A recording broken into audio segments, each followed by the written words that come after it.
오늘 로마서 8장 26절과 27절 두 절을 보도록 하겠습니다. 로마서 8장 26절, 27절.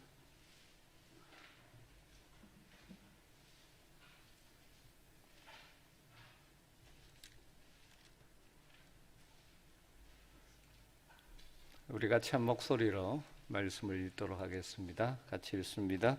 이와 같이 성령도 우리의 연약함을 도우시나니 우리는 마땅히 기도할 바를 알지 못하나 오직 성령이 말할 수 없는 탄식으로 우리를 위하여 친히 간구하시느니라.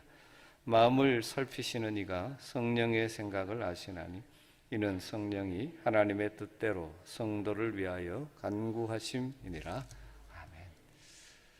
아멘. 우리는 하나님의 자녀들입니다. 하나님의 자녀들이기에 또한 우리는 하나님의 상속자들입니다. 로마서 8장에서 우리 그리스도인을 정의하기를 영광과 고난을 함께 상속받는 하나님의 상속자라고 말하죠. 그리스도와 함께한 공동 상속자라고 말합니다. 그래서 우리는 그리스도께서 고난을 받으시고 영광을 받으셨듯이 이 땅을 살아가면서 때로는 고난의 현실을 직면하며 살아갈 수밖에 없는 존재들입니다. 그러나 우리가 기억해야 될 것은 우리가 현재 당하는 고난은 장차 우리가 누리게 될 영광과 비교할 수 없다는 사실입니다. 그래서 미래에 소망이 있기 때문에 소망 중에 인내하며 살아가는 것입니다. 우리가 당하는 어려운 현실 속에 소망으로 이기고 살아가는 것이죠. 뿐만 아니라 우리가 살아가는 이 고난의 현실 속에서도 소망하며 인내 중에 살아갈 수 있도록 실제적으로 우리를 도우시는 분이 계십니다. 그분이 바로 성령님이시죠. 때로는 탄식할 수밖에 없는 우리의 현실 가운데서 인내하며 걸어갈 때 우리 홀로 그 길을 걷게 하시지 않으십니다. 바로 우리 곁에 계시면서 우리 안에 계시면서 우리를 도우시는 분이 계십니다. 그분이 바로 우리가 믿는 보혜사 성령님이시죠. 오늘 26절은 이렇게 시작합니다. 이와 같이 성령도 우리의 연약함을 도우시나니. 여러분, 이 말씀 앞에서 먼저 생각할 것은 우리가 연약한 존재라는 사실을 먼저 기억해야 합니다. 성경은 그래서 우리를 질그릇에 비유할 때가 많죠. 질그릇, 흙으로 만들어진 그릇. 여러분, 얼마나 깨어지기 쉽습니까? 우리가 참 연약한 존재들입니다. 조그만 일에도 상처받기도 잘하고 조금만 심한 말을 들어도 낙심하기를 잘하는 존재들이지 않습니까? 우리가 하나님의 형상을 입은 존재들에게 다양한 능력을 가지고 있습니다. 그럼에도 불구하고 우리의 능력은 한계가 있다는 것을 우리는 늘 경험하게 되어집니다. 이 연약함은 바로 아담의 범한 죄로 말미암은 타락한 결과라고 할 수 있죠. 예수 그리스도를 믿어 거듭났다고 해서 이 연약함으로부터 우리가 벗어나는 것은 아닙니다. 우리는 어쩌면 이 연약함을 안고 일생을 살아가는 존재들이죠.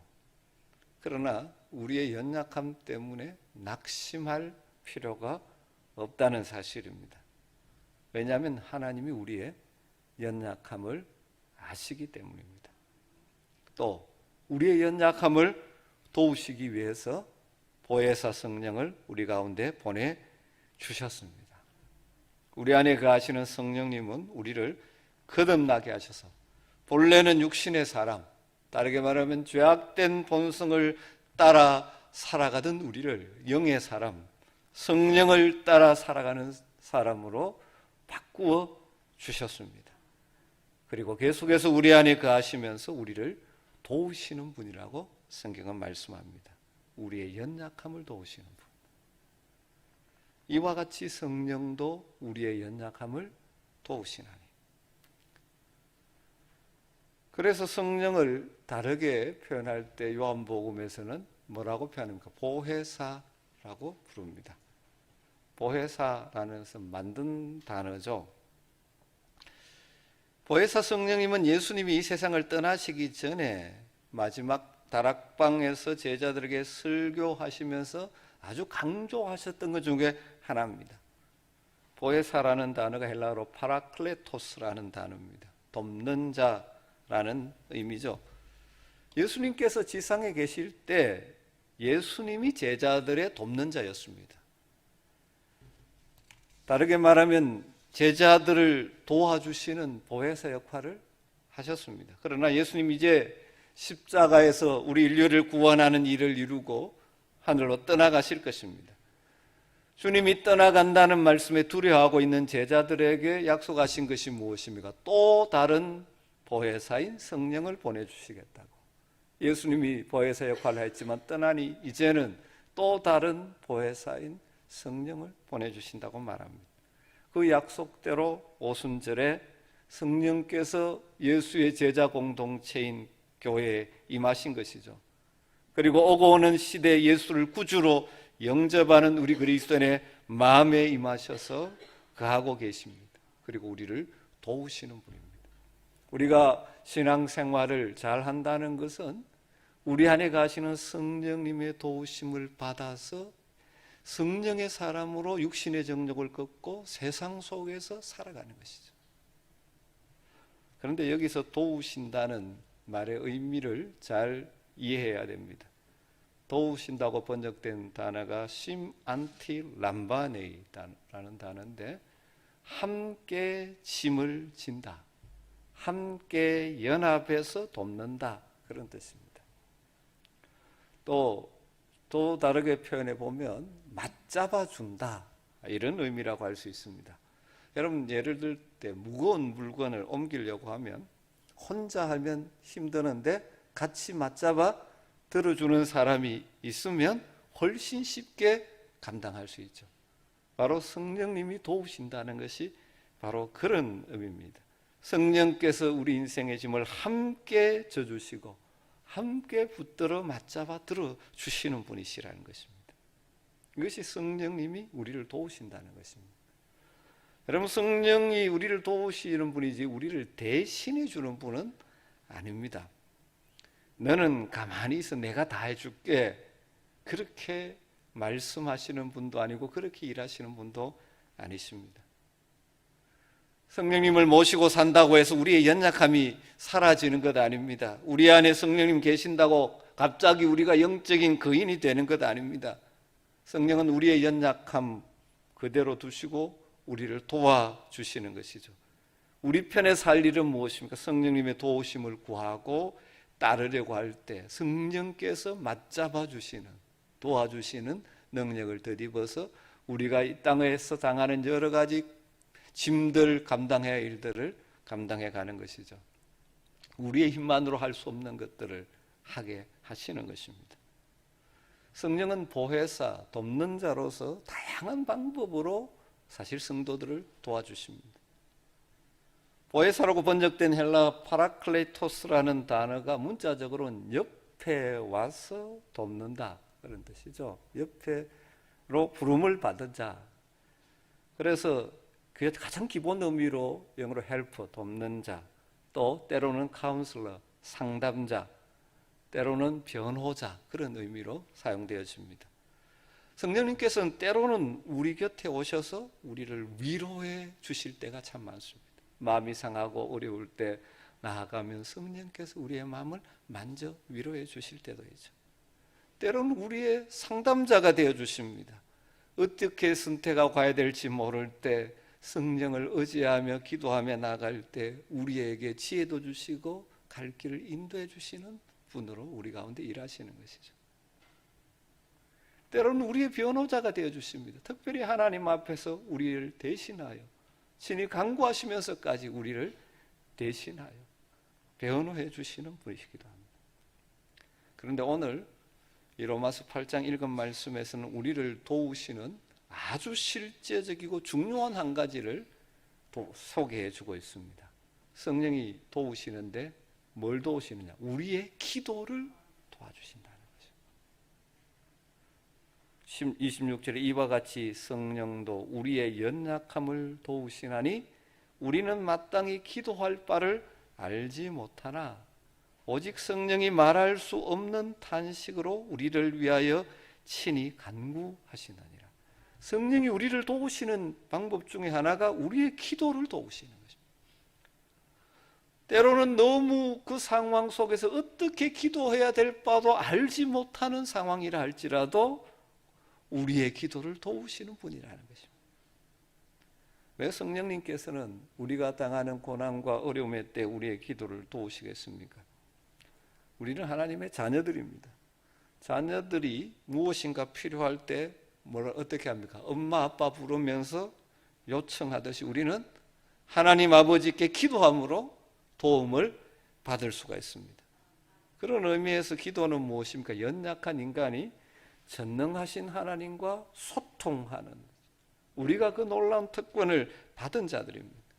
하나님께서 우리를 자녀로 부르시고 우리가 하나님을 아빠 아버지라고 부를 수 있는 특권, 기도의 특권을 우리에게 주셨습니다. 그리고 우리의 기도에 응답하신다고 약속하시고 우리의 기도를 통하여 가운데 우리를 도우신다고 약속하셨습니다. 하나님의 자녀들인 우리가 이 땅에서 살아가면서 만나는 여러 가지 문제와 어려움들을 이기는 가장 중요한 방법이 무엇입니까? 기도죠. 기도를 통하여 하나님의 도우심을 드리는 것입니다. 그런데 문제는 우리 인생의 연약함이 기도에서 나타날 때가 많이 있다는 것입니다. 예수님의 제자들도 그렇지 않습니까? 게세마네 동산에서 예수님께서 깨어 기도하라고 부탁하셨음에도 불구하고 1시간도 깨어 기도하지 못하고 그 결과 시험에 들지 않았습니다. 예수님은 그들에게 마음은 원이로되 육신은 약하다라고 말씀하셨습니다. 마음은 기도하고 싶은데 연약한 육신을 입고 있기 때문에 기도하지 못하기가 쉽다는 것입니다. 여러분 그렇지 않습니까? 우리는 몸이 조금만 피곤해도 기도하지 못하고 드러누워 버리고 말 때가 많습니다. 조금만 기분 상한 일이 있고 감정 상한 일이 있으면 마음이 무거워져서 제대로 기도하지 못할 때도 많지 않습니다. 힘들고 어려울 때 특별히 기도해야 되는데 그때 기도의 자리에 나가지 못하고 주저앉아 있을 수도 있지 않습니까? 이런 기도에 대한 연약함, 기도가 하나님과의 관계 속에서 잘 이루어진다면 좋겠지만 우리 연약함이 기도 가운데 나타날 때가 참 많습니다. 우리의 연약함 가운데 하나가 바로 이 기도 상황에서 나타나는 것입니다. 그런데 바로 이런 기도의 연약함을 도우시는 분이 성령님이라는 것입니다. 성령님은 우리로 하여금 하나님을 아빠 아버지라고 부르짖게 하실 뿐만 아니라 기도할 수 있도록 우리를 도우시는 것입니다. 성령이 우리를 도와주시면 우리가 기도할 것이 생각나고 우리의 마음을 집중하여 하나님께 부르짖어 기도할 수 있게 되는 것입니다. 때로는 정말 이 상황에서 어떻게 기도해야 될지 답답하고 모를 때가 있습니다. 그때도 성령님을 의지하고 기도의 자리에 나와 있으면 우리의 기도를 도우셔서 기도로 하나님께 나가게 도우시는 것입니다. 그런데 성령께서 어떻게 우리의 기도를 도우신다고 오늘 말씀합니까? 다시 보면 26절, 이와 같이 성령도 우리의 연약함을 도우시나니 우리는 마땅히 기도할 바를 알지 못하나 오직 성령이 말할 수 없는 탄식으로 우리를 위하여 친히 간구하시나니라. 성령은 말할 수 없는 탄식으로 우리를 위해 친히 간구하신다고 말합니다. 성령께서는 탄식하시면서 우리를 위해 기도하신다라고 표현하고 있죠. 이 성령께서 탄식하신다는 것은 어떤 탄식일까요? 우리를 동정하시고 우리의 아픔을 체휼하시며 함께 느끼며 하시는 탄식이죠. 우리가 그렇게 연약함에 있는 것을 안타까워하며 탄식하시는 것입니다. 여러분 로마서 8장에 보면 여기에 성령의 탄식이 나오지만 바로 앞부분에 또 다른 탄식이 나옵니다. 피조물의 탄식이 나오죠. 피조물들이 탄식하고 있다고 말합니다. 그리고 성도들의 탄식도 있죠. 성령의 처음 익은 열매 받은 우리까지도 탄식할 수밖에 없는 삶의 현실이 이 가운데 우리가 살아갈 때가 있다는 것입니다. 그것과 연결되어져서 성령님도 탄식하신다고 말합니다. 피조물과 성도가 탄식하는 것은 이 허무함과 썩어짐의 종로로 하고 있는 고난의 현실 때문에 나오는 탄식이죠. 자신의 목적을 잃어버리고 썩어짐의 종로로 하고 있는 그 현실 속에서 나오는 탄식. 성도인 우리들은 성령의 처음 익은 열매를 받은 자들이지만 세상 속에서 당하는 이런저런 어려움 상황에서 탄식할 수밖에 없을 때가 있는 것이죠. 그런데 바로 그때 우리 안에 가시는 성령께서는 우리의 그런 고통을 공감하시고 우리가 속으로 느끼는 고통, 한숨, 두려움 다 아시는 것이죠. 그래서 성령은 우리와 함께 때로는 우시고 때로는 함께 아파하시고 함께 신음하시는 것입니다. 여러분, 누군가가 너무 힘든 상황이 있을 때 그냥 함께 그 자리에 있어주고 함께 울어주고 함께 아파하면 위로가 될 때가 참 많죠. 여러분이 아파하고 힘들어하고 탄식할 때 여러분만 거기에 있다고 생각하지 마십시오. 우리 가운데 계시는 성령님도 같이 아파하시며 탄식하시며 우리를 위하여 친히 그 시간 그 순간 기도하고 계신다는 사실을 기억할 수 있게 되기를 주님으로 축원합니다. 그러면서 하늘의 위로와 긍휼로 우리를 격려해 주시는 분이죠.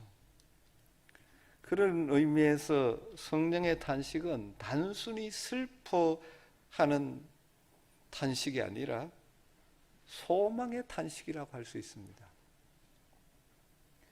앞에 나온 것처럼 피조물과 성도들의 탄식이 고난의 현실 속에서 해방되기를 바라는 소망 가운데 나오는 탄식인 것처럼 성령의 탄식도 마찬가지입니다.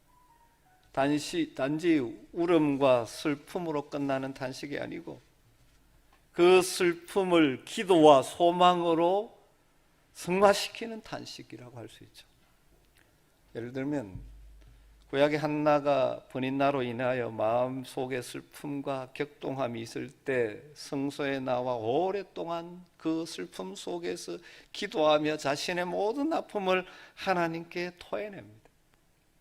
그리고 그 기도 속에 자신이 당하는 고난이 속에 있는 하나님의 뜻을 깨닫게 되죠.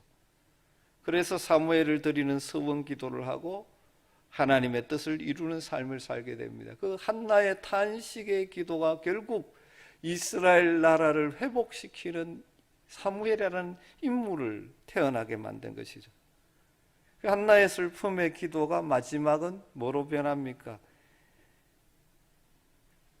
서원으로 바뀌고 그리고 평안한 가운데 자리를 일어서게 되는 것이죠. 여러분, 우리가 때로는 연약함 때문에 우리가 당하는 현실의 어려움 때문에 탄식하며 아파하며 기도할 때 우리 홀로 버려두시는 것이 아니라 그때 성령께서 우리의 기도를 도우시면서 우리의 슬픔과 탄식과 눈물을 기도로 승화시키고 그리고 하나님께 대한 믿음과 소망을 일으키고 그리고 우리 가운데 다시 평안을 회복시켜 주신 성령의 탄식인 것입니다. 성령이 우리의 기도를 도우시는데 두 번째로는 하나님의 뜻대로 되도록 우리를 위해 기도하고 계신다는 것입니다. 그것이 27절 말씀이죠. 마음을 살피시는 이가 성령의 생각을 아시나니 이는 성령이 하나님의 뜻대로 성도를 위하여 간구하심이라. 우리의 기도를 도우시는 성령의 역사는 뭐로 나타난다는 것입니까? 우리 가운데 하나님의 뜻이 이루어지도록 간구하시는 기도로 우리를 도우신다는 사실. 우리가 고난의 현실이나 막막한 상황을 만났을 때 어떻게 기도해야 하는지도 모를 때가 많죠. 마땅히 기도할 바를 알지 못한다는 표현이 실감날 때가 있습니다.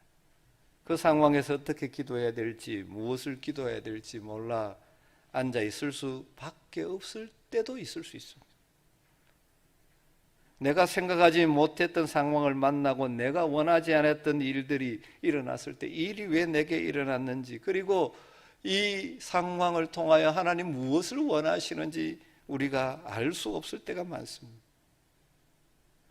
우리 인간의 좁고 연약한 지혜로 높고 깊으신 하나님의 지혜와 섭리를 이해할 수 없을 때가 참 많습니다. 그러나 우리 안에 계신 성령님은 하나님의 뜻을 아시는 분입니다. 그리고 우리가 당하는 그 현실 뒤에 있는 하나님의 선한 계획, 하나님의 뜻을 알고 계시는 분입니다. 그래서 우리 안에서 우리를 위하여 그 뜻이 이루어지도록 간구하신다는 것입니다. 그럼 이 성령이 우리를 위하여 기도한다는 이 진리를 여러분 확신하며 사시기를 주님으로 축원합니다. 성령께서 하나님의 뜻대로 간구하신다는 말은 두 가지 의미로 해석이 가능합니다. 성령께서 직접 친히 우리를 대신해서 하나님의 뜻대로 간구하신다라고 해석할 수도 있고, 성령께서 우리의 마음을 열어서 하나님의 뜻을 깨닫게 하시고 그 뜻을 따라 우리로 하여금 기도하게 도우신다라고 해석할 수도 있습니다. 그럼 어느 쪽으로 보든지 다 좋습니다. 두 가지 다 해당된다고 볼 수 있죠. 성령은 때를 따라 필요한 대로 우리를 도우시는 분이에요. 때로는 우리 가운데 영적인 깨달음을 허락하셔서 하나님의 뜻을 따라 기도할 수 있도록 우리를 바꾸어 가시기도 하시는 것입니다. 여러분, 그러기에 성령께서 하나님의 뜻대로 우리를 위하여 기도하신다는 이 말씀의 진리를 확신하고 있으면, 이 확신이 우리 속에 차면요, 어떤 상황에도 두려워할 필요가 없습니다. 중요한 것은 기도의 자리에 있으면 되는 것입니다. 여러분이 힘들고 또 막막하고 기도가 잘 안 될 때마다 이 진리를 붙들고 하나님 앞에 앉으시기를 주님으로 축원합니다. 내가 지금 하나님의 뜻대로 기도하는가? 그건 너무 고민할 필요가 없습니다. 우리 안에 가시는 성령님을 향하여 마음을 열어놓고 기도한다면, 때로는 우리의 기도가 잘못될 수 있죠. 그러면 깨닫게 하시고 기도를 바꾸게 하시고 기도를 생각과 다르게 하게 하실 때가 참 많습니다. 여러분, 기도하면서 그런 경험들을 해보지 않으셨습니까? 처음에는 이런 기도를 하려고 막 무릎을 꿇고 엎드렸는데 기도하는 가운데 우리의 생각을, 우리의 기도를 바꾸어 가시는 것을 경험하지 않습니다. 처음에는 아파하고 힘들어하고 탄식했는데 나중에는 찬양으로 바뀌게 하실 때도 있지 않습니까? 때로는 눈앞에 보이는 피로를 구하기 위해서 기도하기 시작했는데 우리의 기도를 도우시는 성령께서 우리로 하여금 그것을 뛰어넘는 다른 기도를 하도록 우리를 인도하시기도 하십니다.